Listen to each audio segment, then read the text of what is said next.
एक बार ओम का उच्चारण करेंगे। ओम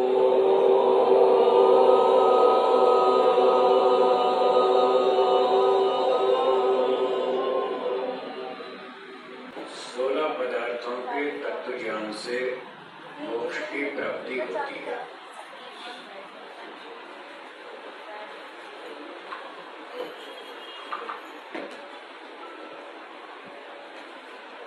सोलह पदार्थों के नाम बोलेंगे। प्रमाण, प्रमेय, संशय, प्रयोजन, दृष्टांत, सिद्धांत, अवयव, तर्क, निर्णय, वाद, जल्प, वितंडा, हेत्वाभास, छल, जाति, निग्रह स्थान, ये 16 पदार्थ।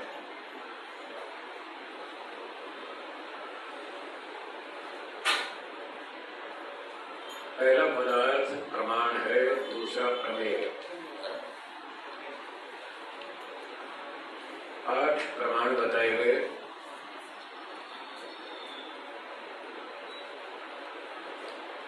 प्रमेय बताएंगे।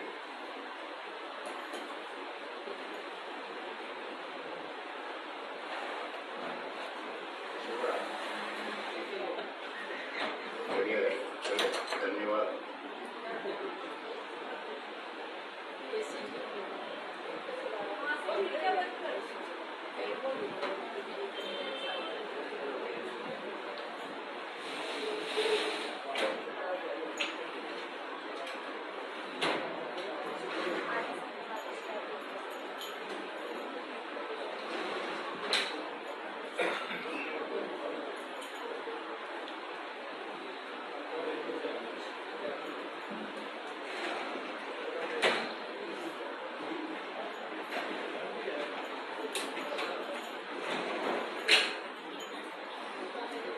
ये नहीं चला, पीछे वाला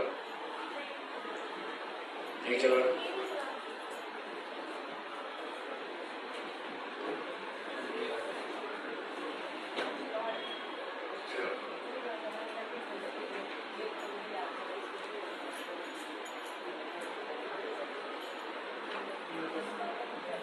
चलो हाँ जी, 12 प्रमेय हैं, उनका परिचय चल रहा था। पुस्तक में पृष्ठ संख्या 17। फल की बात चल रही थी ना, फल हो गया। फल के अंत में एक पंक्ति है, वो पढ़ देता हूँ। यह कर्मों का पहला फल है। पहला फल जाति आयु भोग। जाति आयु भोग कर्मों का पहला फल है, और इसका भी अगला और अंतिम वास्तविक फल है सुख और दुख। अंतिम फल तो सुख और दुख है। जाति आयु भोग सुख दुख का साधन है, अंतिम फल है सुख दुख। तो ये फल का साधन होने से इसको भी फल नाम से कह देते हैं। वास्तविक फल तो सुख और दुख है। तो ये सकाम कर्मों का फल हुआ, सांसारिक सुख। हाँ सर, नैमित्तिक। 11 नंबर दुख की चर्चा करेंगे। 11वां प्रमेय दुख है, जो अनुभूति। दुख की परिभाषा सुनिए। जो अनुभूति हमें पसंद नहीं आती, जिसे हम नष्ट करना चाहते हैं, जिससे हमें परेशानी होती है, उसका नाम दुख है।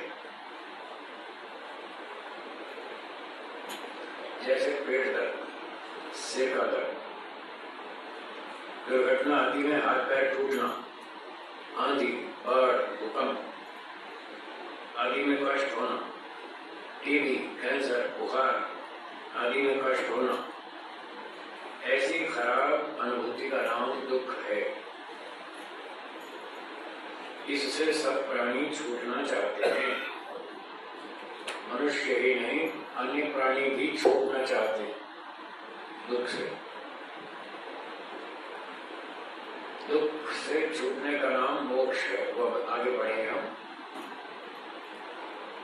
पर दुख से छूटना सभी चाहते हैं, मनुष्य हो, पशु हो, पक्षी हो, कीड़े मकोड़े, वृक्ष आदि कोई भी हो, दुख से छूटना सब चाहते हैं। आप दुख भोगना चाहते हैं? देखा कोई भी नहीं चाहता। अभी देखो एसी चलेगा, शांति हो गई। परेशानी थी तो पहले गर्मी लग रही थी, अच्छा हो गया। तो दुख भोगना कोई भी नहीं चाहता। संसार में सुख भी है, दुख भी है, दोनों है। सुख कम है, दुख अधिक है। लोग कहते हैं भगवान ने ऐसी दुनिया क्यों बनाई जिसमें सुख कम और दुख अधिक, ऐसा आरोप लगाते हैं ईश्वर पे। तो इसका उत्तर है कि इसमें दोष ईश्वर का नहीं है, प्रकृति का है। मटेरियली खराब है, वो क्या करेगा? जब मटेरियली खराब है, एक आदमी ने अपना मकान बनवाया, एक मकान खड़ा हो गया, फिर उसमें वो खिड़की दरवाजे लगाने की लकड़ी का काम बाकी था, फर्नीचर। एक मिस्त्री को बुलाया, बोला जी हमारे खिड़की दरवाजे बना दो। उसने कहा बना दो, क्या अच्छे वाले बनाना? उसने कहा अच्छे बना देंगे, आपको लकड़ी बढ़िया देनी पड़ेगी, शीशम की लकड़ी लाओ, बढ़िया दरवाजे खिड़की बना देंगे। बोले शीशम की तो बहुत महंगी है, अपने बस की नहीं है, हमारे पास इतने पैसे नहीं है। तो कौन सी लाओगे? आम की लाएंगे। आम की लकड़ी तो बेकार होती है, वो फर्नीचर की थोड़ी होती है, वो तो जलाने की लकड़ी होती है। खिड़की दरवाजे बनाने तो अच्छी बढ़िया मजबूत लकड़ी चाहिए। आप बेकार सी आम की लकड़ी लाओगे तो वो तो बरसात आएगी तो फूल जाएगी, और जब फूल जाएगी तो दरवाजे फिट हो जाएंगे, बंद हो जाएंगे तो खुलेंगे नहीं, और खुल गए तो बंद नहीं होंगे। मैं चलाना मत, क्या बना दिया? मैं तो पहले कह रहा हूँ बढ़िया लकड़ी लाओ तो बढ़िया फर्नीचर बनेगा, बढ़िया खिड़की दरवाजे बनेंगे। हमारे पास पैसे नहीं है, जो भी है बना दो, बस हम तो इतना ही खर्च कर सकते हैं, आम की लकड़ी मिलेगी। उसके बाद तुम जो कहते मैं बना देता हूँ, फिर मेरे ऊपर नहीं चिल्लाना कि ये क्या बना दिया। मैं तो पहले ही बता, दरवाजे बरसात में फूल जाएंगे, बंद हो जाएंगे तो खुलेंगे नहीं, खुल गए तो बंद नहीं होगा, फिर चलाना नहीं। उसने कहा ठीक है बना दो जो भी। और मिस्त्री ने बना दी वही लकड़ी, और वही हुआ। वर्षा ऋतु आई तो लकड़ी खुल गई। अब बंद हो जाए तो खुले नहीं, खुल जाए तो फिर बंद नहीं हो। आपके घरों में भी ऐसा होता होगा कहीं कहीं, यहाँ गेट हमारे गेट में ऐसी है, बहुत जगह होता है। यहाँ हमारी कुटिया में कट्ठा मारते हैं, हमारा बहुत टाइट है। तो जब ये हाल हो गया तो उसने मिस्त्री को शिकायत की, साहब क्या आपने खिड़की दरवाजे बनाए, खुल जाते तो बंद नहीं होते, बंद हो जाए तो खुलता नहीं, ये क्या बनाया? तो मैं तो पहले कहा था अच्छी लकड़ी लाओ। अब जब ऐसे दरवाजे खिड़की बने तो इसमें लकड़ी का दोष है या मिस्त्री का? लकड़ी। तो ये जो लकड़ी है ना जिससे ये संसार बना, वो लकड़ी खराब है तो भगवान क्या करेगा? भगवान तो बढ़िया मिस्त्री है। इतनी बेकार लकड़ी यानी प्रकृति, इतनी खराब लकड़ी है प्रकृति, उससे भगवान ने इतनी बढ़िया चमकीली दुनिया बनाई, आदमी इसको छोड़ने को तैयार नहीं है। ऐसी खराब दुखदायक दुनिया को भी आदमी छोड़ने को तैयार नहीं। हम कहते हैं चलो मोक्ष में, यहाँ बहुत झंझट है, लोग नहीं जाना चाहते, मोक्ष में नहीं जाना चाहते, वो क्या करें? इसको छोड़ना नहीं चाहते जबकि बहुत दुखदायक है। तो यहाँ ये प्रश्न उठाया कि आपने दुख की चर्चा तो कर दी है? और 12 प्रमेयों में दुख का तो नाम ले लिया, सुख का तो नाम लिया नहीं। क्या संसार में सुख नहीं है? तो गौतम महर्षि ने कहा नहीं, हम तो मानते हैं संसार में सुख भी है, हम मना थोड़ी कर रहे, सुख भी है। दुख भी है, दोनों है। तो आपने 12 कर्मियों में सुख का नाम तो लिया ही नहीं, बोले हमने जानबूझ कर नहीं लिया। क्यों नहीं लिया?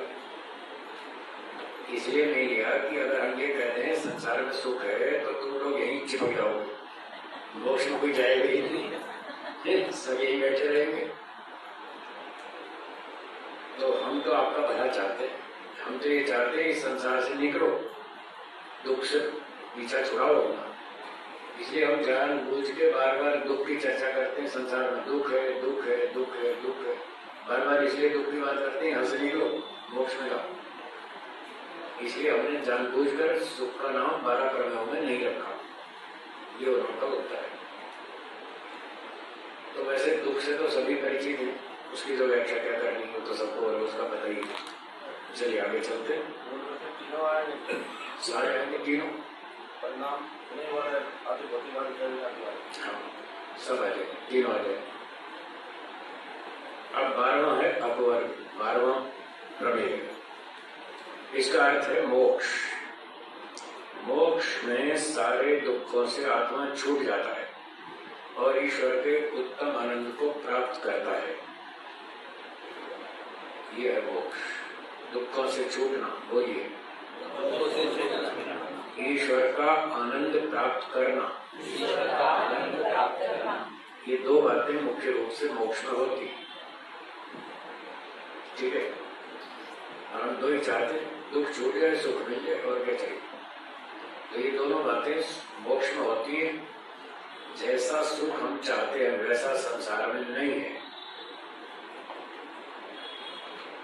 आप कैसा सुख चाहते हैं?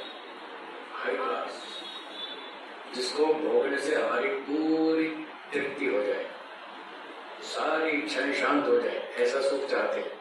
हाँ या ना? ऐसा यहाँ मिलता है संसार में? नहीं मिलता। हम लगातार करोड़ों साल तक सुख चाहते हैं, ऐसा सुख यहाँ मिलता है? क्या करना यहाँ है? जो हमें चाहिए वो यहाँ मिलता ही, फिर यहाँ क्या करना यहाँ है? यहाँ रहना तो ठीक नहीं। और दूसरी समस्या है दुख की। दुख से हम बचना चाहते हैं, वो यहाँ छूट नहीं पा रहे। कितने परसेंट दुख से छूटना चाहते हैं? 50, 60, 80 या 100? यहाँ कोई 100% दुख से छूट पा रहा है? तो क्या करना? जो आप चाहते हैं वो दो चीजें यहाँ नहीं मिलती, इसलिए ये दुनिया रहने लायक नहीं है। क्या बोलो? देखा, रिजेक्ट। ये दुनिया रिजेक्टेड, ये रहने लायक नहीं है। मोक्ष रहने लायक है, वहां पर ये दोनों इच्छाएं पूरी हो जाएगी। 100% सुख मिलेगा, 100% दुख छूटेगा। वो सिर्फ मोक्ष में होता है, इसलिए मोक्ष की बात करो। कई बार लोग मुझ पर आरोप लगाते हैं कि ये महाराज को मोक्ष के सिवा कुछ आता ही नहीं। ये नागपुर में जाते हैं, वहां भी मोक्ष की बात करते हैं।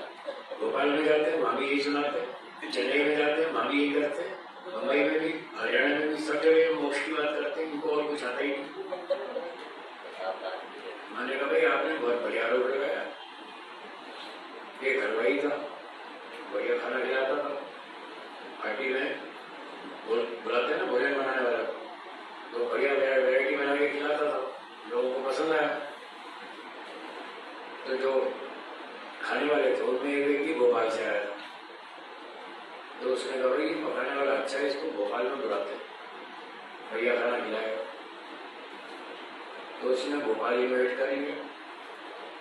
अब वो भोपाल में गया तो उसने वहां भी एक वैरायटी खिलाई, अच्छी अच्छी, बढ़िया बढ़िया। फिर नागपुर वाले ने बोला तो उसने भी वही खिलाया, वहां भी वही खिलाया। लोगों ने आरोप लगाया यानी कैसा आदमी जहाँ जाता है वही खिलाता है, तो क्या वहां कपड़ा बेचेगा? उसका धंधा ही खिलाने का है, जिसका जो धंधा है वही तो करेगा ना। हरियाणा हो, पंजाब हो, महाराष्ट्र हो, गुजरात हो, बंगाल हो, वो खाना खिलाता है तो बढ़िया खाना खिलाएगा और क्या करेगा। अब आप उसका ये आरोप लगाओ कि जहाँ भी जाता है हर जगह वही मिठाई खिलाता है, तो ये कोई आरोप सही है? मूर्खों की बात है। उसका जब काम ही है तो यही करेगा। मेरा काम ही मोक्ष का है, मैं जहाँ भी जाऊंगा मोक्ष की बात करूंगा और क्या करूंगा।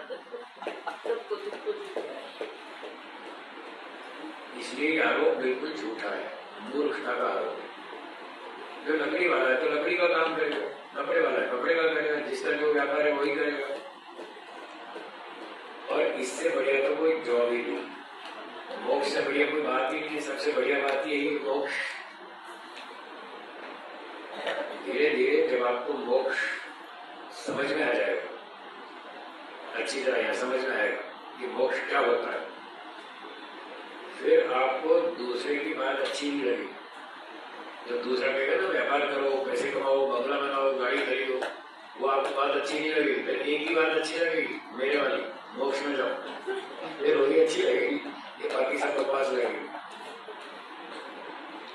क्योंकि हमारा उद्देश्य वही है और कुछ नहीं, बाकी तो सिर्फ टाइम पास।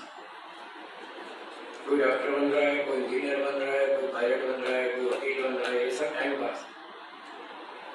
ये सब करने के बाद क्या आपका 100% दुख छूट जाएगा? है जी? फिर क्या मतलब? आप डॉक्टर बन जाओ, वकील बन जाओ, 50 जन्म तक बन जाओ, फिर भी आपके 100% दुख तो नहीं छूटेंगे। घूम फिर के वापस मेरी देरी आना पड़ेगा। डॉक्टर इंजीनियर बनने से कोई आदमी 100% सुखी हो जाता, 100% दुख से छूट जाता, तो मैं भी वही धंधा कर लेता, मैं भी बंगला बना लेता, मैं भी कार खरीद लेता, कहीं इसमें सुख होता तो जब तक मोक्ष समझ में नहीं आता तब तक व्यक्ति ये संसार के काम करता है। मैं इसको बोलता हूँ टाइम पास। ये सब टाइम पास, कोई भी धंधा करो सब टाइम पास। असली काम तो मोक्ष वाला है। तो आज करो या 10,000 जन्म बाद करो, तब भी ये करना। घूम घाम लो, खा लो, पी लो, देख लो दुनिया, फिर भी वापस इधर ही आओगे आप और कहा जाओ। चलिए आगे बढ़ता हूँ। मोक्ष में सारे दुखों से आत्मा छूट जाता है और ईश्वर के उत्तम आनंद को प्राप्त करता है। इसके साथ साथ एक और लाभ भी अतिरिक्त रूप से होता है, वह है पूरे ब्रह्मांड की सैर करना और नई नई चीजों को जानना। ये लाभ भी होता है।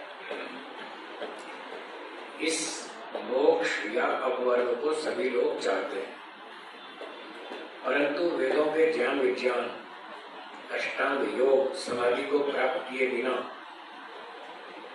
तथा अविद्या आदि 5 क्लेशों का नाश किए बिना इस मोक्ष को कोई भी प्राप्त नहीं कर सकता।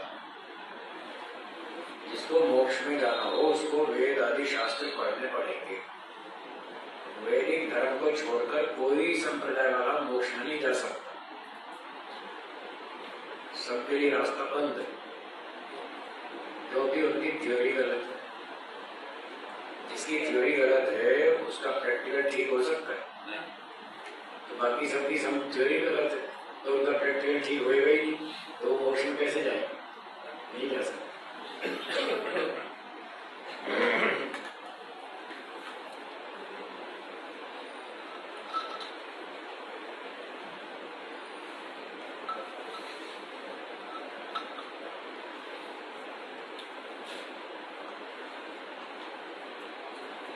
इसलिए चाहे आप किसी भी संप्रदाय में जाएं, इतना भी भटके, वहां मोक्ष नहीं हो जाता, फिर घूम फिर के वापस यही आना पड़ेगा। वैदिक धर्म, वैदिक शास्त्र पढ़ने पड़ेंगे, अपने ज्ञान को शुद्ध करना पड़ेगा, अपने कर्मों को शुद्ध करना पड़ेगा, उपासना को शुद्ध करना पड़ेगा, तब मोक्ष होगा।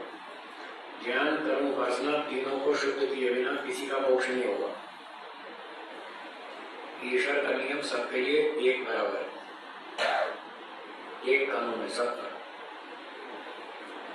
उसको पालन करना पड़ेगा तभी मोक्ष मिलेगा।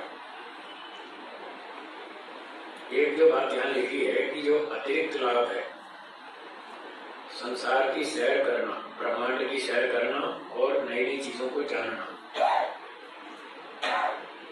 ये अतिरिक्त लाभ है, ये मोक्ष का मुख्य लाभ नहीं है। क्या बोला? लाभ नहीं, ये तो एडिशनल बेनिफिट है, एडिशनल। ये होगा भी नहीं भी होगा, ये कंपल्सरी नहीं है। आप रोहतक से बैठ गए ट्रेन में, आपको चंडीगढ़ जाना, कोई फाइल साइन करानी, तो आप ट्रेन में बैठ गए, ट्रेन चलती जा रही है, तो आप दाएं बाएं खिड़की से देख रहे हैं, कुछ पेड़ आ रहे हैं, कोई नदी आ गई, कोई नहर आ गई, कुछ और बिल्डिंग आ गई अच्छी सी, ठीक है। तो आप जब ट्रेन में बैठे थे, ये नदी नाले देखने के लिए बैठे थे या ये साइड वर्क है? तो साइड वर्क, आप नदी नाले देखने के लिए नहीं बैठे, आप तो चंडीगढ़ पहुंचने के लिए बैठे, मुख्य काम तो वो है। तो इसी तरह से जब आप बैठ गए ट्रेन में, तो आपने सोचा आंख बंद करके थोड़ी बैठे। अब ट्रेन चल रही है, यात्रा चल रही है, तो आंख तो खुली रहती है, तो चलो आसपास देख लेते हैं कैसे कैसे पेड़ आ रहे हैं, कैसे कैसे बादल आ रहे हैं, कैसे नदी नहर है, कैसे वृक्ष आ रहे हैं, थोड़ा ये भी देख लेते हैं। तो ये तो चलते चलते एक सेकेंडरी वर्क है, एक गौण कार्य है कि चलते चलते वो भी देख लिया, बाकी वो मुख्य प्रयोजन नहीं था। ऐसे ही मोक्ष का मुख्य प्रयोजन ब्रह्मांड की सैर करना नहीं है, ये तो ऐसा ही एडिशनल बेनिफिट है, जैसे ट्रेन में बैठ के आसपास देख लेना। मोक्ष में मुख्य बातें दो है, दुखों से छूटना और आनंद की प्राप्ति करना, बस ये दो मुख्य है। तीसरा जो लाभ है, सृष्टि का अध्ययन करना, घूमना फिरना, तमाशा देखना, जब सृष्टि बनी होगी तब तो ये लाभ आपको मिल जाएगा, और जब प्रलय होगी तब क्या देखेंगे, कुछ है ही नहीं, प्रलय में कुछ है ही नहीं देखेंगे क्या। पर वो दो काम आपके फिर भी पक्के चलते रहेंगे, उसमें कमी नहीं आएगी, दुख से छूटे रहेंगे, चाहे प्रलय हो चाहे सृष्टि हो, दुख नहीं आएगा। ईश्वर का आनंद बराबर चलता रहेगा, उसमें कोई कमी नहीं आएगी, चाहे सृष्टि हो चाहे प्रलय हो। इसलिए मोक्ष में ये दो ही बातें मुख्य है, तीसरी तो होगी सृष्टि तो देख लेंगे, नहीं होगी तो ना सही, ठीक है। चलिए, ये बात थी मोक्ष की।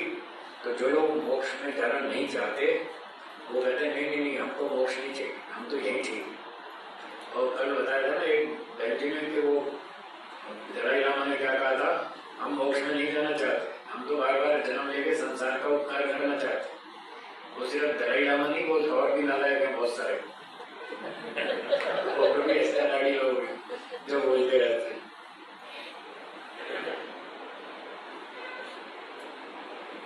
क्यों कहते हैं ऐसा, हमें मोक्ष नहीं चाहिए? उसके दो कारण, या तो वो मोक्ष को समझते नहीं कि मोक्ष में क्या होता है, और कुछ लोग समझते भी हैं मोक्ष में क्या होता है, फिर भी मना करते हैं नहीं नहीं हमको मोक्ष नहीं चाहिए। जो व्यक्ति मोक्ष को जानता ही नहीं तो वो मोक्ष की इच्छा क्यों करेगा, क्यों बोलेगा मुझे मोक्ष चाहिए? जो जानते ही नहीं, मोक्ष का फायदा ही नहीं जानता, तो वो तो मना ही करेगा। एक मिनट, पूरी बात कर दो फिर पूछिएगा। तो जो जानता नहीं वो तो मना ही करेगा, मुझे नहीं चाहिए। जिसको सोने हीरे की पहचान नहीं है वो क्यों इच्छा करेगा मुझे सोना चाहिए, हीरा चाहिए? उसको तो पहचान ही नहीं, वो क्या करेगा, उसका लाभ नहीं जानता, वो मना कर देगा नहीं नहीं ये नहीं चाहिए। और दूसरा व्यक्ति जो जानता है कि मोक्ष में क्या होता है, फिर भी वो मना करता है। वो क्यों मना करता है? इसलिए करता है कि मोक्ष प्राप्ति के लिए जो तपस्या करनी पड़ती है उससे घबराता है, तपस्या करना नहीं चाहता, उससे डर लगता है उसको, इसलिए मना करते हैं। तो नहीं नहीं हम तो बार बार जन्म लेना ठीक है, हम तो जन्म लेके संसार का उपकार करना चाहेंगे, ऐसे झूठ बोलते लोग।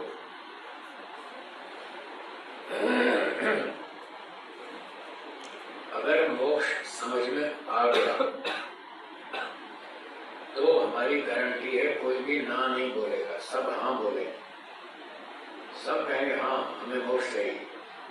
समझ में आया तो तब तक ना बोल रहे जब तक उनको समझ में नहीं आया। चलो मैं थोड़ा और खोल के पूछता हूँ, क्या आप दुखों से छूटना चाहते हैं? कितने %? 100%। क्या आप बढ़िया सुख प्राप्त करना चाहते हैं? कितने %? तो ये दो चीजें मोक्ष में होती है और कहीं भी नहीं है दुनिया में, सिर्फ मोक्ष में ये दो चीजें होती है। जो करोड़ों साल तक आप दुख से छूट जाए और बड़ी आनंद मिले। आप बोलिए, आपने दोनों में हाँ बोला, क्या आप दुख से छूटना चाहते हैं? हाँ या ना? हाँ जी, हाँ। क्या आप बढ़िया आनंद प्राप्त करना चाहते हैं? हाँ जी, अब बोलो किसने ना कहा? किसी ने भी ना नहीं बोला। तो यही तो होता है मोक्ष। तो जब समझ में आ जाए तो सब हाँ बोलेंगे। इसलिए मोक्ष को समझे। मोक्ष क्या है ये हमारा प्रमेयों में इसलिए रखा मोक्ष को, कि मोक्ष को समझो। मोक्ष क्या है समझ में आएगा तो आप पकड़ लेंगे मोक्ष को, फिर नहीं छोड़ेंगे। चलिए आगे बढ़े। संशय 16 पदार्थों में तीसरा। हाँ बोलिए माता जी, आप क्या पूछ रही?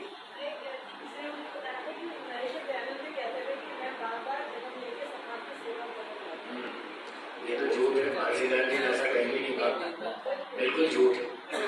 ये वही नालायक लोग हैं जो खुद मोक्ष में जाना नहीं चाहते। वो स्वामी दयानंद पे आरोप लगाते हैं कि स्वामी दयानंद ने भी मना किया मुझे मोक्ष नहीं चाहिए। मूर्ख आदमी, बताओ मुझे कहाँ लिखा है उन्होंने मुझे मोक्ष नहीं चाहिए? जब मोक्ष नहीं चाहिए तो घर से निकले क्यों थे? किस लिए निकले थे घर से? इसीलिए तो निकले थे। घर छोड़ के निकले महर्षि दयानंद जी, इसीलिए तो निकले थे कि मुझे मौत से बचना है, मुझे बार बार मरना नहीं है। उसी का नाम तो मोक्ष है। जब आदमी मरण जन्म मरण से छूट जाता है वही तो मोक्ष है। तो ये झूठे लोग हैं, बेईमान लोग हैं जो इस तरह की बात करते हैं कि हमें मोक्ष नहीं चाहिए। सब झूठ बोलते। सच तो यह है कि ये घबराते हैं, तपस्या करने से डरते हैं, इसलिए मना करते हैं कि हमें मोक्ष नहीं चाहिए। बोलिए। ये जो मोक्ष के अतिरिक्त लाभ बताया है पूरे ब्रह्मांड की सैर करने का, हाँ, तो ये अतिरिक्त लाभ असंप्रज्ञा समाधि में नहीं होता है? क्योंकि आजकल के जो वैज्ञानिक हैं उन्होंने ब्रह्मांड के रहस्यों को जानने के लिए करोड़ों यत्न कर लिए, पृथ्वी का भी स्वरूप बिगाड़ दिया, ठीक है, फिर भी निष्कर्ष पे नहीं पहुंचे। ठीक है। तो ये चीज जो ब्रह्मांड के रहस्य हैं जो आधुनिक वैज्ञानिक जानने में लगे हुए हैं, तो ये असंप्रज्ञा समाधि में ईश्वर बताते हैं। हाँ, समाधि में बैठ के हम ब्रह्मांड की बहुत सी बातें ईश्वर से सीख लेते हैं, जान सकते हैं।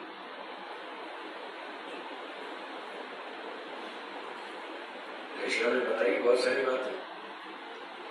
वो समाधि लगाते हैं, वेद को पढ़ते हैं ईश्वर से, समाधि में बैठकर ईश्वर से वेदों को पढ़ते हैं, और वेदों में तो ब्रह्मांड की बहुत बातें लिखी हैं, वो सारी समाधि में बैठ के ईश्वर से सीख लेते हैं। वो सबके बस का नहीं है। उस लेवल का आदमी चाहिए तो ईश्वर से सीख सके, वो सीख लेगा, एक के बस का नहीं है। हाँ जी, धर्मदेव जी बोलिए।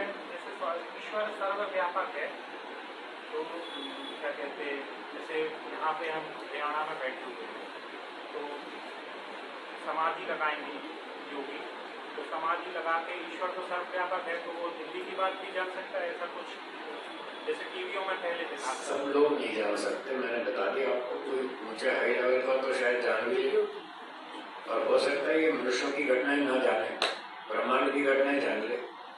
ईश्वर के भी नियम होंगे ना पढ़ाने के। वो कहेगा मैं इतनी बात पढ़ाऊंगा, सारी नहीं पढ़ाऊंगा। जितनी बात ईश्वर के नियम के अनुकूल होगी उतनी समाधि में बता देगा, और जो नियम के अनुकूल नहीं होगी वो नहीं बताएगा।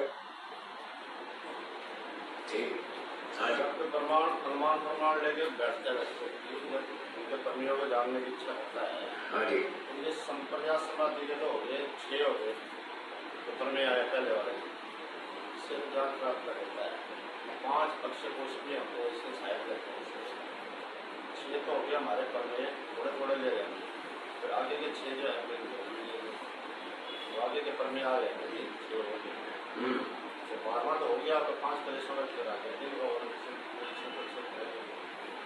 थोड़े दिन बाद 6 की आ गई।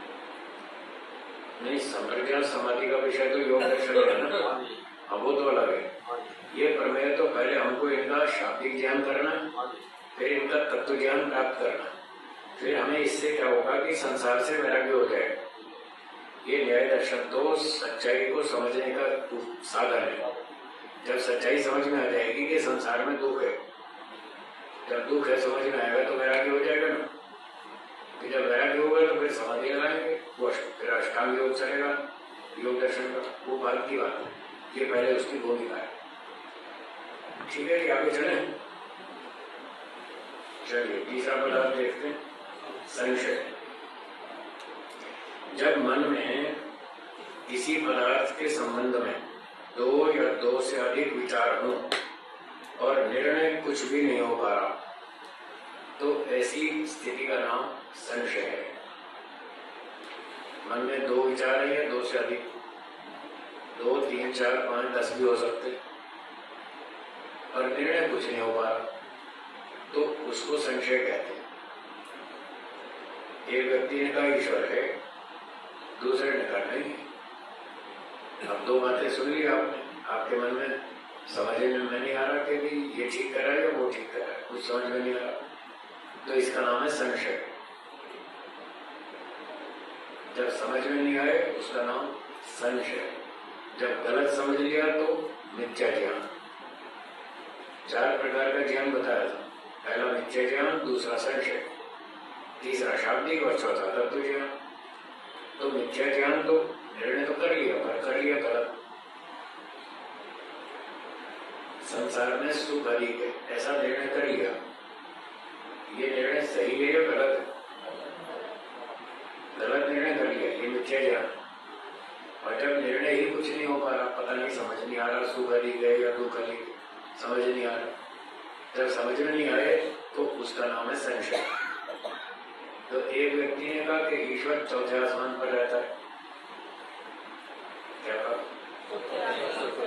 दूसरे ने कहा 7वें आसमान पर रहता है, तीसरे ने कहा बैकुंठ में रहता है, चौथे ने कहा गोलोक में रहता है, 5वें ने कहा श्रीपुर में रहता है, 6ठे ने कहा कैलाश पर्वत में रहता है, 7वें ने कहा क्षीर सागर में रहता है, 8वें ने कहा परम धाम में रहता है और 9वें ने कहा सब जगह रहता है। अब 9 बातें सुन के तो समझ नहीं आ रहा सही कौन सी। तो जब समझ में नहीं आए तो 2, 3, 4, 5 कितने भी विचार हो सकते हैं और समझ में कुछ नहीं आ रहा कि ठीक कौन सा है, तो इसको क्या बोलेंगे? संशय। तो संशय की स्थिति में 2 विचार भी हो सकते हैं, 3, 4, 5, 10, 20 कितने भी हो सकते हैं और निर्णय कुछ नहीं, उसका नाम है संशय। ठीक है,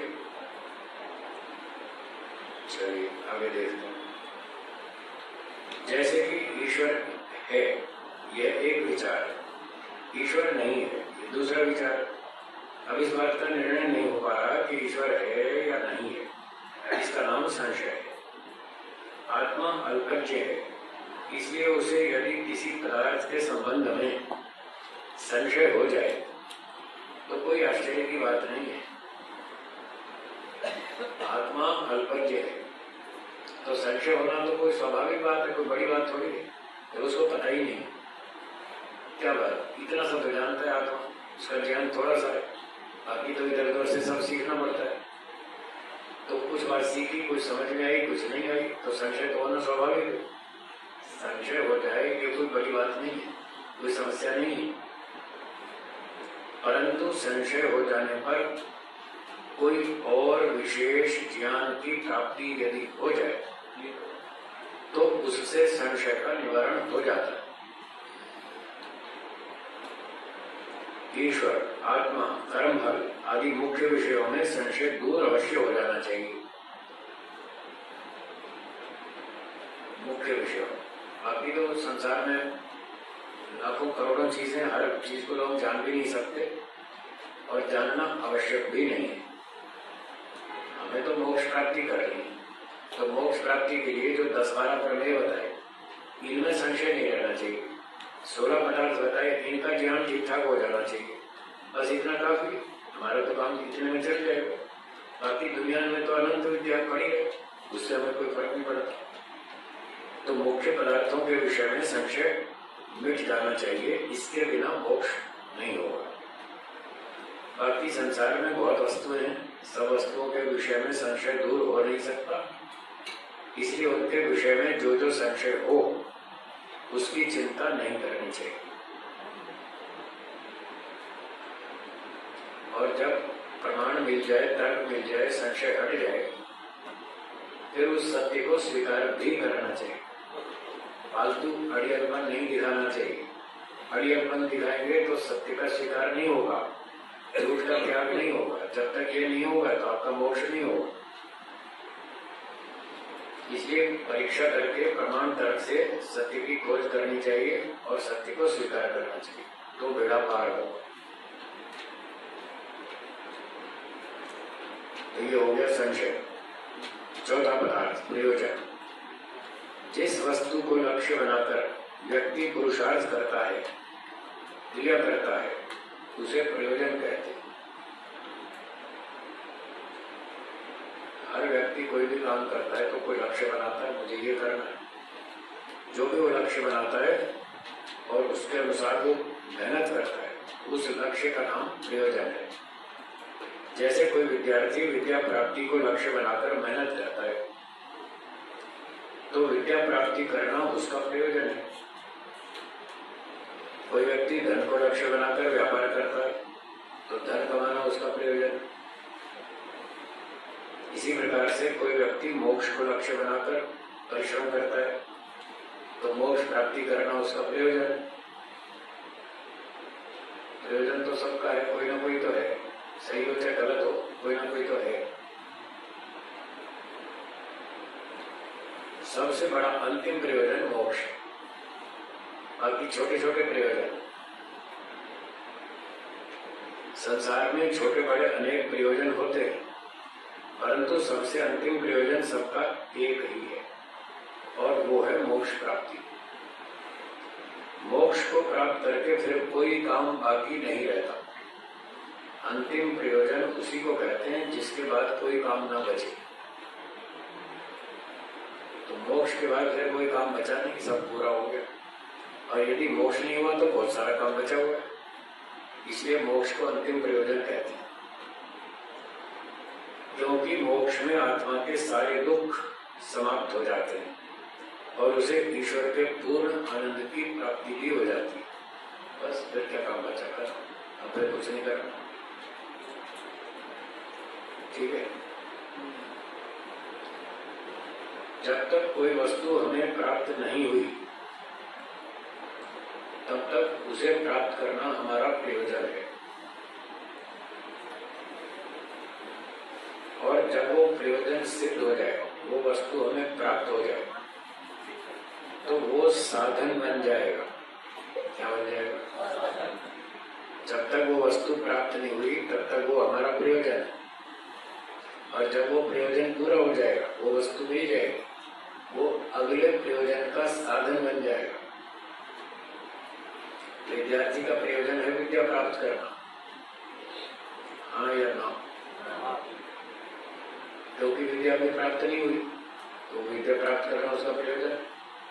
अब विद्या प्राप्त कर ली, एक अच्छी मोटी डिग्री आ गई हाथ में सीए, अब उसका प्रयोजन बदल जाएगा, धन कमाना।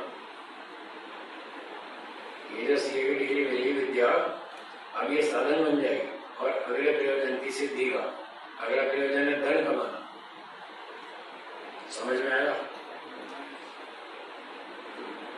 अब धन अभी प्राप्त नहीं है तो उसका प्रयोजन बन गया। अब धन प्राप्त कर लिया, अब ये धन साधन बन जाएगा, अगला प्रयोजन बंगला बनाना।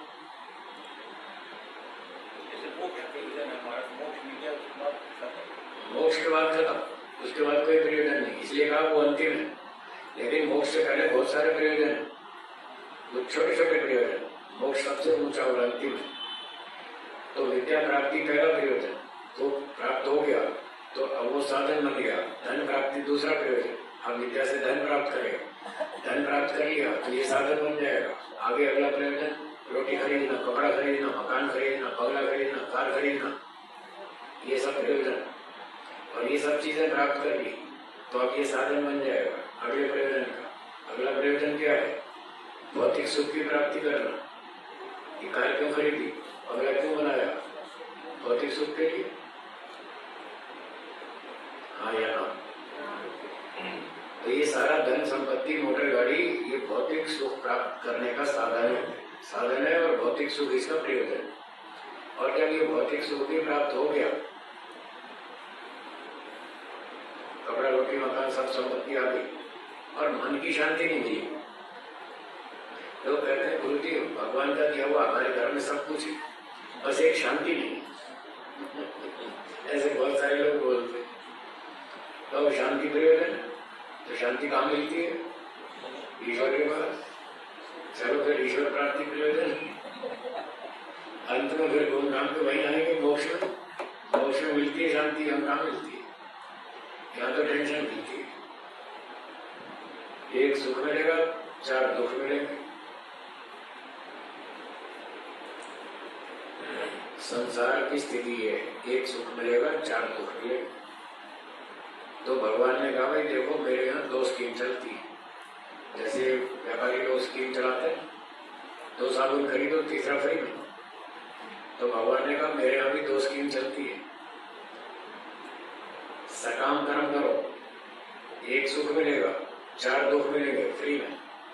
एक तो ये स्कीम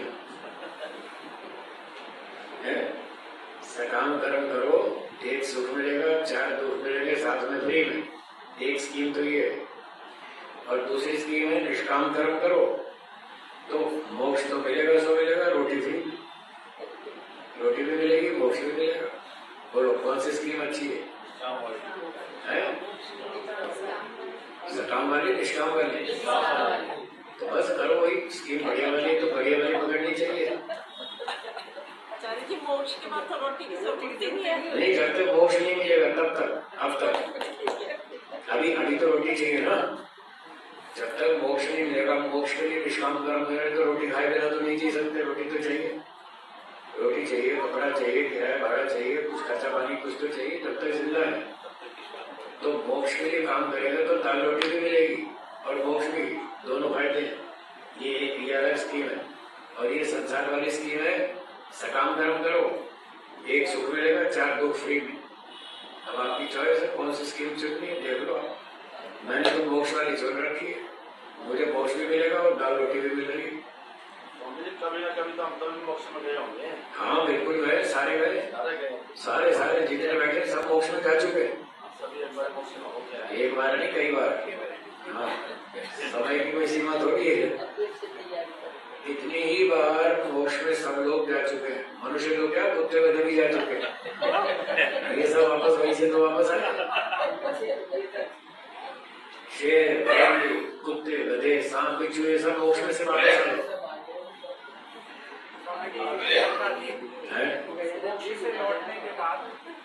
मोक्ष से लौटने के बाद नया मन मिला आत्मा के लिए। तो पुराने जो मोक्ष के संस्कार थे वो नए मन में आएंगे। मोक्ष के केवल 2 संस्कार आएंगे। अभी जो बात बताई 2 ही मोक्ष में बातें हैं, एक तो दुख निवृत्ति, एक सुख प्राप्ति। ये 2 संस्कार आएंगे, बाकी कुछ नहीं आएगा। बाकी जो प्रक्रिया है अष्टांग योग की, इसके संस्कार नहीं आएंगे। ये तो यही खत्म हो जाए। जब जाएंगे ना मोक्ष में तो यहाँ की बातें यही छोड़ देंगे।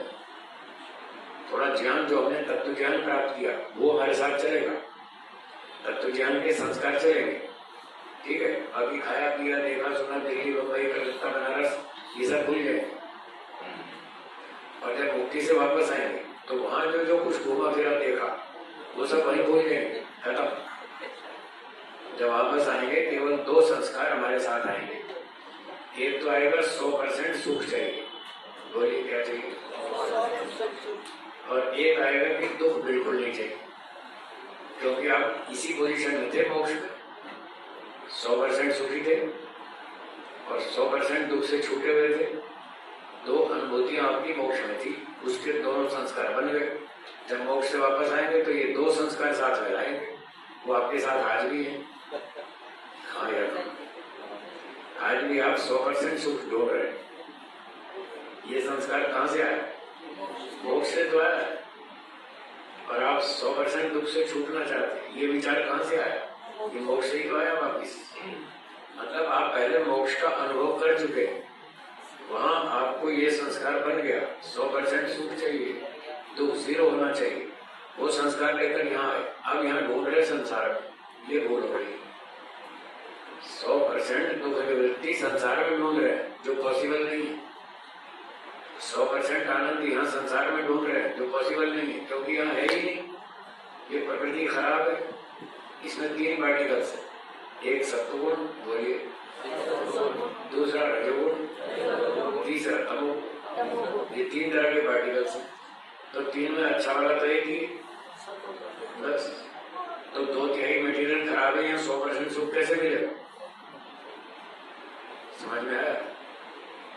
इसीलिए नहीं मिल सकता कि ये मटेरियल खराब है, 100% सुख है ही नहीं, है ही 1/3, 2/3 तो बेकार है। इसलिए वो गलती हो रही है, यहाँ संसार में ढूंढ रहे हैं, यहाँ है ही नहीं। जब समझ में आएगा कि यहाँ नहीं है और मोक्ष में है, ईश्वर के पास है, फिर मोक्ष की तैयारी करें। बोलिए। जी, अभी आपने बताया ना कि सुख के और दुख निवृत्ति के संस्कार रहेंगे, इसमें जो लिखा है नई नई चीजों को जानना, इसके संस्कार भी रहेंगे। ये भूल जाएंगे, सब खत्म। जैसे पिछले जन्म की बात यहाँ भूल जाते हो, तो मोक्ष की बात वहीं भूल जाए। यहाँ नए सिरे से चलेगा, जीरो से चलेगा। कोई भी यात्रा 0 किलोमीटर से आरंभ होती है, हाँ या ना? 0 से शुरू होती है। तो जब मोक्ष से वापस आएंगे तो फिर नई यात्रा शुरू होगी, वो भी 0 से चलेगी। 4th क्लास फैमिली में 0 में पहला जन्म मिलेगा मोक्ष के बाद।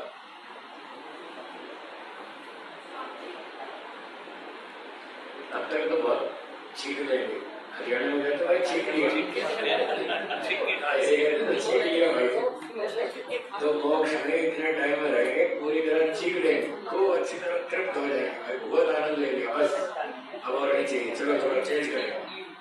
तो चेंज करेंगे तो संसार में आएंगे तो चेंज हो जाएगा। ये लालसा की तरह हम संसार देखते हैं, वहाँ पे मोक्ष में जाएंगे तो फिर भी ये लालसा की तरह संसार को देखते हैं, क्योंकि हम यहाँ की पिछली बातें भूल जाते हैं। इसलिए दोबारा लोग कुल्लू मनाली जाते, 4-5 साल बाद फिर दोबारा जाते, क्यों जाते दोबारा? पिछली बातें भूल भाल के चलो दोबारा देख के आते हैं, दोबारा घूम के आते हैं। कई लोग एक ही पिक्चर को 2-2, 3-3 बार देखते हैं, तो रिपीटेशन तो होता ही रहता है। ठीक है, हाँ बोलिए सब।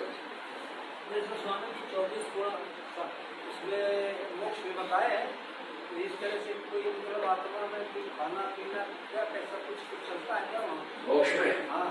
अच्छा, ठीक बात, सही बात है। कोई शंका तो हो सकती है भाई, शंका तो उठ ही सकती है।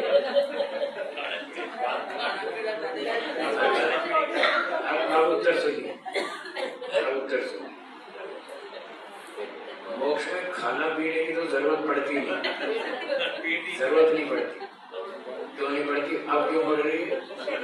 अब हमारे पास शरीर है तो भूख लगती है, शरीर है तो भूख लगती है, भूख लगती है तो खाने की जरूरत पड़ती है। आओ भाई 100 ग्राम जलेबी दो, 50 ग्राम की फलानी समोसा दो, कचौड़ी दो, दाल सब्जी दो, रोटी दो। तो अभी भूख लगती है, इसलिए जरूरत पड़ती है। मोक्ष में शरीर तो होगा नहीं, होगा तो शरीर नहीं होगा तो भूख भी नहीं लगेगी, ना प्यास लगेगी, ना गर्मी ना ठंडी। ये तो एसी चल रहा है, ठंडक मिल रही है। मोक्ष में गर्मी नहीं लगेगी तो एसी की भी जरूरत नहीं है।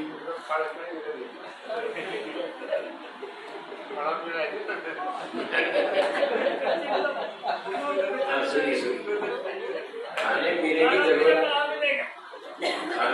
की जरूरत नहीं पड़ेगी क्योंकि शरीर नहीं, लेकिन जानने की इच्छा जरूर होगी। जानने की इच्छा तो होगी, जलेबी का टेस्ट कैसा है, कचौड़ी का कैसा है, बालूशाही का कैसा है, रसगुल्ले का कैसा है, उसका टेस्ट जानने की इच्छा होगी। शनि ग्रह के छल्ले रंग बिरंगे बहुत बढ़िया है, देखे शनि ग्रह के सैटर्न, उसके जो सर्कल है उसके रिंग्स कितने अच्छे हैं। तो जानने की इच्छा तो होगी ना कि चलो देखे कैसा है, समुद्र के अंदर कैसी कैसी मछलियां हैं अजीब अजीब तरह की, तो जानने की इच्छा तो होगी। तो मुक्त आत्मा समुद्र में घुस जाएगा नीचे और जाके खूब देखेगा कैसी कैसी रंग बिरंगी मछलियां हैं, कैसे कैसे कलर हैं, कैसे कैसे डिजाइन है, कैसे कैसे काम करते हैं, कैसे खाते हैं, कैसे पीते हैं, कैसे जीते हैं, कैसे सोते हैं, वो सारा चीज देख सकता है। जानने की इच्छा होगी, क्यों होगी? क्योंकि मोक्ष में जीवात्मा अल्पज्ञ होगा, सर्वज्ञ नहीं होगा, इसलिए जानने की इच्छा तो रहेगी। आज भी है, आज भी आप नई नई चीजें जानते हैं, जानने की इच्छा रहती है तो डिस्कवरी चैनल देखते रहते हैं, वहाँ बहुत सारी चीजें जानने को मिलती है। तो अल्पज्ञ होने से मुक्तात्मा की इच्छा रहेगी जानने की। और वो पूरे ब्रह्मांड की सैर करेगा। और जैसे आप 2-4 साल 10 साल में भूल जाते हैं पिछली बात, फिर दोबारा देखनी पड़ती है, याद करनी पड़ती है, दोहरानी पड़ती है। मोक्ष में भी आत्मा ऐसे घूमता रहेगा, सारे ब्रह्मांड की सैर करता रहेगा और फिर 10, 20, 50 साल 100 साल के बाद भूल जाएगा। ये शरीर आगे चलिए देखे थे 100 वर्ष हो गए, कैसे थे यार, याद ही नहीं आ रहा, चलो फिर दोबारा देखे, फिर वहां दोबारा जाए, तो कैसा चलेगा मोक्ष? हाँ बोलिए। भी है, मतलब जैसे तो हो गए तो आपस में बातचीत भी करते हैं। बिल्कुल बात करते हैं, जैसे आप और हम बात कर रहे हैं, जैसे आप और हम बात कर रहे हैं, दो मुक्त आत्माएं आपस में बात करेंगी, बिल्कुल करेंगी, कोई छूट है बात करने की, घूमने की, देखने की, सुनने की, सूंघने की, चखने की, सारी छूट है। ईश्वर की शक्ति होती है, ये इंद्रिया नहीं होती। ईश्वर की आंख होती है, उससे देखेगा। उसमें बताया था क्या इंद्रियां जो है वो ईश्वर की अपनी इंद्रिया तो है ही, जीवात्मा की अपनी 24 शक्तियां हैं। सत्यार्थ प्रकाश के 9वें समोल्लास में लिखी है, वो उसकी ओरिजिनल है, आज भी हम मोक्ष में भी रहेंगे, परंतु उनकी शक्ति बहुत कम है। केवल उतनी शक्ति से काम नहीं चलता, इसलिए हमको ये ऊपर से आंख लगानी पड़ी, फिर आंख कमजोर होगी तो एक चश्मा और लगाना पड़ा। अगर चश्मा हटाते, आंख हटा देते, फिर कुछ नहीं दिखेगा। मोक्ष में ये चश्मा नहीं रहेगा, आंख भी नहीं रहेगी, ये शरीर भी नहीं रहेगा, इंद्रिया भी नहीं रहेगी। मोक्ष में ईश्वर की शक्ति मिलेगी, उसकी शक्ति से देखेंगे, उसकी शक्ति से सुनेंगे। अपनी जिन शक्तियों से ईश्वर संसार को देखता है, उन्हीं से हम भी देखेंगे। आज प्रकृति की शक्ति से देख रहे हैं, तब ईश्वर की शक्ति से देखेंगे, बस इतना फर्क है। शक्तियां बदल जाएंगी बस, और कुछ चेंज नहीं होगा। हमारी जो शक्तियां स्वाभाविक रहेंगी नहीं। हाँ वो तो रहेंगी, वो रहेंगी, प्लस ईश्वर की शक्ति। बोलिए बहन जी, क्या पूछ रही? पूछ लिया, हो गया, बोलिए। स्वामी जी हम बातें करते हैं वहाँ पे ऑफिस में, बातें करती, हाँ तो ऐसे हमारे यहाँ तो तुम सर्विस से पहचानो, तो वहाँ कैसे होगी, किनसे हमारी बातें होगी? ये तो वही चल के पता लगे। सारी बातें यहाँ समझ में नहीं आती, मोक्ष में चलो वही पता लगे। स्वामी जी मोक्ष आत्मा अब इस समय भी है, यहाँ है?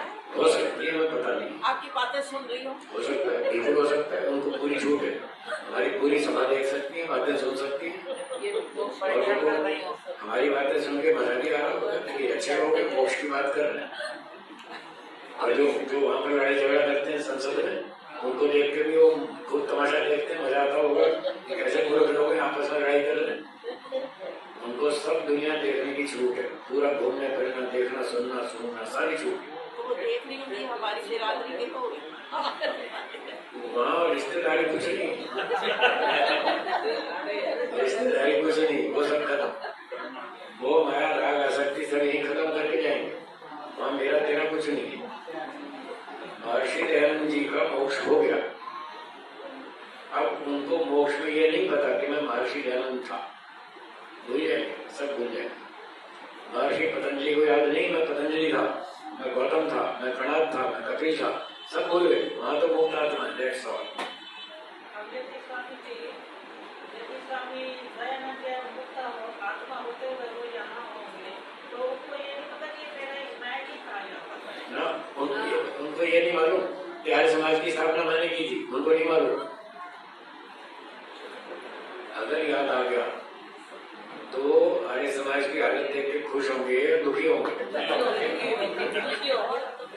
तो क्या मोक्ष में आत्मा दुखी होता है? इसीलिए कह रहा हूँ वो भूल जाएंगे, उनको कुछ नहीं पता कि आर्य समाज किसने बनाया, सब भूल जाएंगे। तो मैंने बहुत बातें सुनाई, आपको कुछ मोक्ष में जाने की इच्छा पैदा हुई कि नहीं हुई? हाजी बोलो, थोड़ी मेहनत करो, चलते मोक्ष में, बाकी बातें वही समझ ले।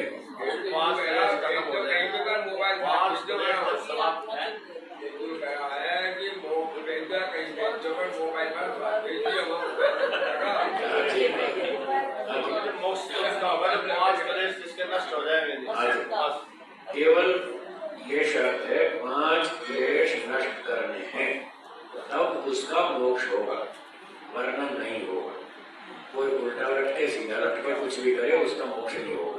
यदि 5 क्लेश नष्ट नहीं हुए तो किसी का मोक्ष नहीं होगा।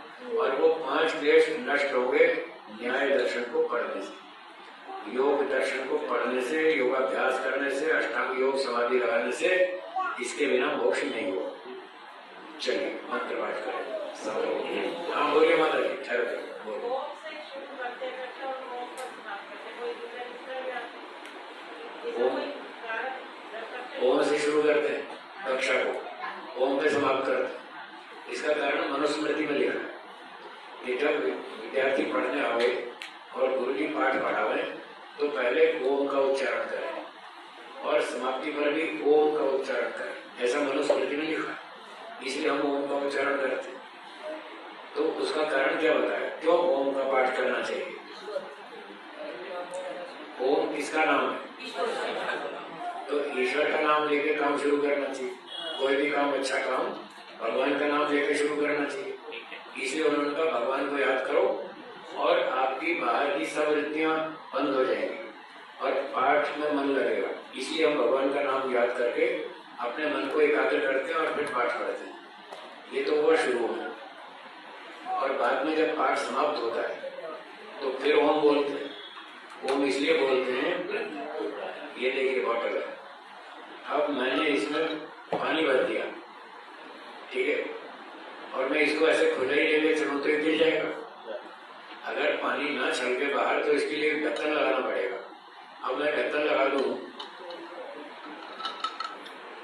तो अब ये ऐसे ऐसे करूंगा तो पानी नहीं गिरेगा। तो महर्षि मनु जी कहते हैं पाठ पढ़ने के बाद अंत में ओम बोलते उस पर ढक्कन लगा दो, जो कुछ सीखा या सुरक्षित रहे उस पर ढक्कन लगा दो, बाहर नहीं खोए। इसलिए अंत में ओम बोला जाता है। मंगलाचरण का भी आता है ना जी? है मंगलाचरण का, हाँ, वो मंगलाचरण ओम है। शुरू में ओम बोल दिया तो अब पाठ में मन लगेगा और अंत में ओम बोल दिया तो ढक्कन बंद करके जितनी विद्या पढ़ी है यहाँ सेफ रहनी चाहिए, सुरक्षित रहनी चाहिए। इसलिए अंत में ओम बोलते हैं, ठीक है। चलिए मंत्र पाठ करेंगे। ओम यज्ञाग्रतो दूरमुदैति दैवं तदु सुप्तस्य तथैवैति दूरंगमं ज्योतिषां ज्योतिरेकं तन्मे मनः शिव संकल्पमस्तु। येन कर्माण्यपसो मनीषिणो यज्ञे कृण्वन्ति विदथेषु धीरा। यदपूर्वं यक्षमन्तः प्रजानां तन्मे मनः शिव संकल्पमस्तु। यज्ञानमुत चेतो धृतिश्च यज्ञोतिरन्तरमृतं प्रजासु। यस्मान्नरिते किञ्चन कर्म क्रियते तन्मे मनः शिव संकल्पमस्तु। येनेदं भूतं भुवनं भविष्यत् परिगृहीतममृतेन सर्वं। येन यज्ञस्थायते सप्तहोता तन्मे मनः शिव संकल्पमस्तु। यस्मिन् ऋचः सामयजुंषि यस्मिन् प्रतिष्ठितं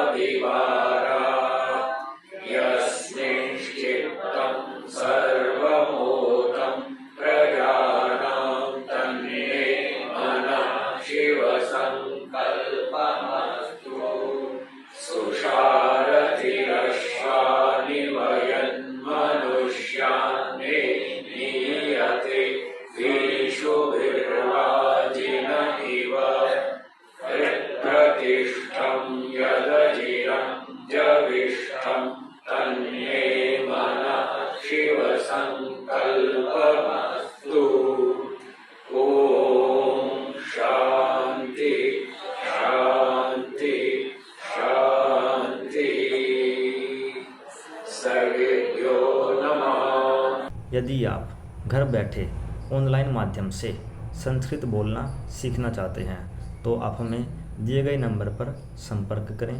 हम आपको संस्कृत की ऑनलाइन कक्षाओं में जोड़ लेंगे। वहां पर आप संस्कृत बोलना सीख सकते हैं। यदि आप संस्कृत की कोई पुस्तक खोज रहे हैं, ऐसी पुस्तक जिसको पढ़कर आप संस्कृत बोलना सीख जाएं, तो इसलिए भी आप हमें दिए गए नंबर पर संपर्क करें। हम आपको संस्कृत सीखने की पुस्तक उपलब्ध कराएंगे।